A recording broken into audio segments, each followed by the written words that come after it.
Shalom, salam damai, berkah dalam.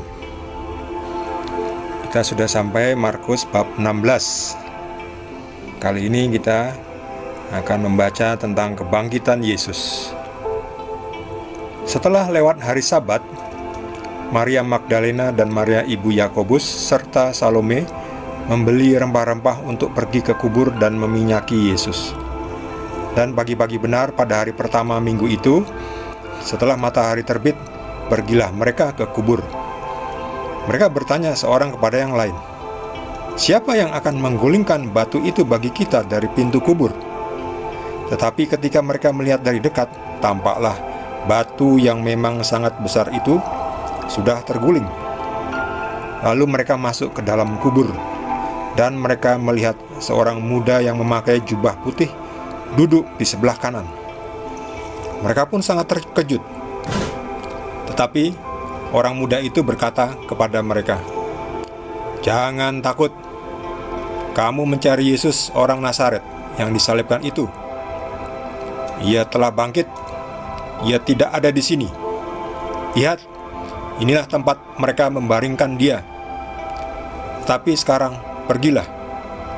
Katakanlah kepada murid-muridnya dan kepada Petrus, ia mendahului kamu ke Galilea. Di sana kamu akan melihat dia, seperti yang sudah dikatakannya kepada kamu."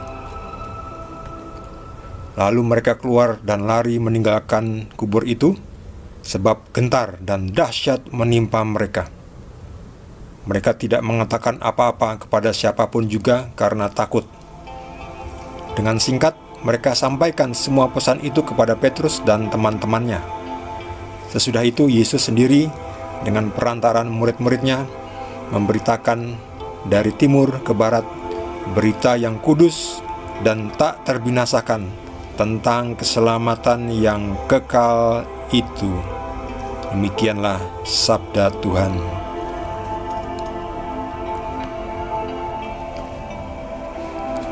Maria Magdalena ini, lalu ada Maria ibu Yakobus, Salome. Mereka membeli rempah-rempah. Ya, hari Sabat itu kan tidak boleh bekerja ya. Jadi Yesus disalibkan hari Jumat, kemudian dimakamkan. Lalu Sabtu tidak boleh ada kegiatan karena hari Sabat.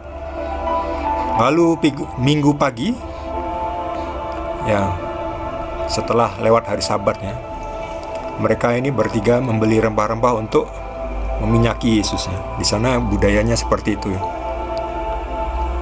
Jadi Yesus akan diminyaki. Mereka pergi ke kubur. Mereka membawa ini tempat periuk, undi-bundi atau jerigen dari tanah liat, kendi. Mereka pikir, siapa yang akan menggulingkan batu penutup kubur itu? Ini dia batunya, ternyata sudah digulingkan ya, besar sekali ya. Ini mesti paling enggak 2 orang atau 3 orang yang besar ya, untuk menggulingkan batu sebesar ini. Ternyata sudah digulingkan dan ada seseorang ya berjubah putih duduk di sebelah kanannya. Setelah masuk di kubur ini duduk sebelah kanannya, maka jubah putih. Nah, kira-kira siapa ya? Saya pikir ini pasti malaikat. Jangan takut ya, tentu dia tuh tahu. Dan ketiga perempuan itu pasti takut lah ya, di dalam kubur ya. Untungnya ini sudah pagi ya, kalau malam lebih menakutkan lagi. Jangan takut. Ya, malaikat itu pasti tahu ya, kamu mencari Yesus orang Nazaret yang disalibkan itu. Ia telah bangkit. Ia tidak ada di sini. Lihatlah tempat mereka membaringkan dia. Ya, pasti mereka sangat takutnya, sangat kagetnya. Lalu malaikat itu mengatakan, "Pergilah, katakanlah kepada murid-muridnya dan kepada Petrus, Di sana kamu akan melihat Yesus, seperti yang sudah dikatakannya kepada kamu. Ya, segera mereka lari ya, meninggalkan kubur. Pasti sangat bercampur aduk ya. Takut, gentar, gembira, semangat, excited. Ya, itu bercampur aduk rasanya ya. Mereka lari, mereka tinggalkan semua kendi yang mereka bawa dan menceritakan semua itu kepada Petrus dan murid-murid yang lain. Jadi di sini Yesus sudah bangkit ya. Jadi Yesus mati sebentar ya. Yesus mati, tetapi Tuhan tidak mati. Ya, kemarin ada yang komentar, kok Tuhan mati?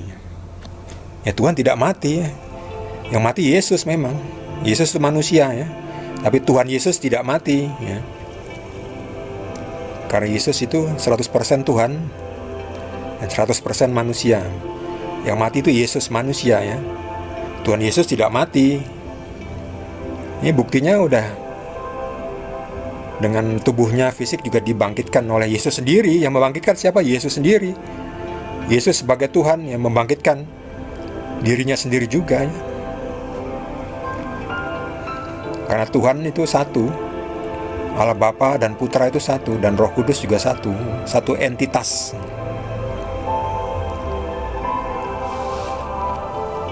Jadi Yesus akhirnya dengan perantaraan murid-muridnya memberitakan semua tentang kejadian itu ya, berita yang kudus, kabar keselamatan yang tak terbinasakan.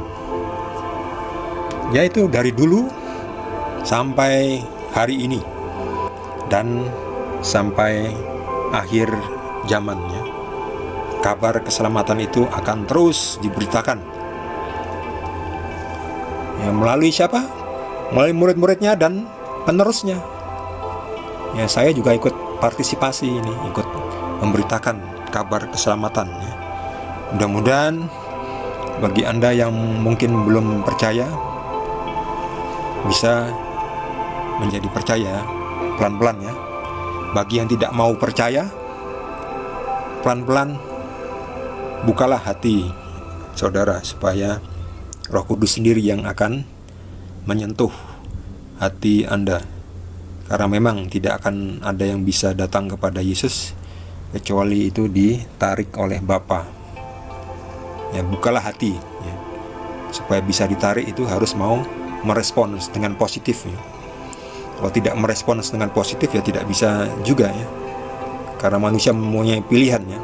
Mau pilih yang mana ya? Mau pilih Tuhan Yesus apa memilih Tuhan-Tuhan yang lainnya ya? Itu silakan saja ya.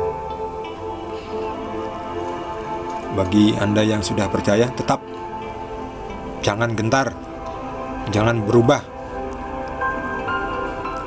Karena kita sudah mendapatkan jaminan keselamatan. Yang penting kita pelihara jiwa kita ya, supaya kita tetap layak menerima keselamatan itu. Jangan sudah mendapatkan keselamatan tapi tidak menjaga keselamatan itu, akhirnya hilang. Bisa hilang karena apa? Melakukan tindakan dosa ya, nggak bisa. Akhirnya ya sayang sekali, jangan sampai itu ya. Makanya ada juga orang Kristen yang berita ketangkap korupsi ya, sayang sekali ya. Segeralah bertobat ya. Selama masih hidup masih bisa bertobat, segera bertobat ya. Minta ampun pada Tuhan Yesus supaya bisa kembali mengikuti Tuhan Yesus dan memikul salib. Ya, nggak bisa cuma selamat tapi tidak memikul salib ya, nggak layak ya. Yesus sendiri yang mengatakan, siapa yang mengikuti aku tetapi masih menoleh ke belakang, tidak mau memikul salibnya, tidak layak bagiku. Jangan cuma ngomong doang mengikuti Yesus tapi tidak mau memikul salibnya, ya nggak bisa itu.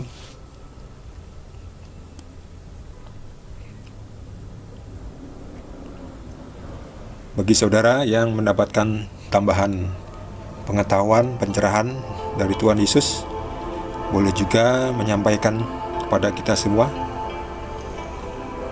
Bagi yang belum subscribe, jangan lupa di subscribe. kita akan lanjutkan dengan perikop berikutnya, masih di bab 16. Terima kasih. Tuhan Yesus memberkati kita semua.